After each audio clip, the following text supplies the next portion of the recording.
பாஜக கூட்டணியில் இணைந்த சில மாதங்களிலேயே அஜித் பவார் கட்சியைச் சேர்ந்த பிரபுல் பட்டேல் மீதான ஏர் இந்தியா முறைகேடு வழக்கை சிபிஐ முடித்து வைத்துள்ளது. மகாராஷ்டிராவில் கடந்த ஆண்டு தேசியவாத காங்கிரஸ் கட்சியின் பிளவு ஏற்பட்டது.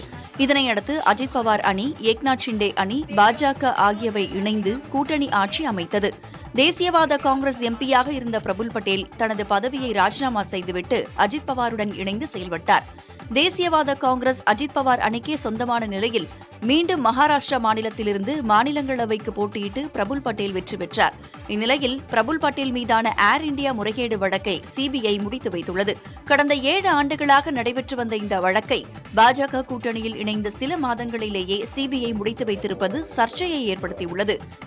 ஐக்கிய முற்போக்கு கூட்டணி அரசில் விமான போக்குவரத்து துறை அமைச்சராக பிரபு பட்டேல் பதவி வகித்தார்.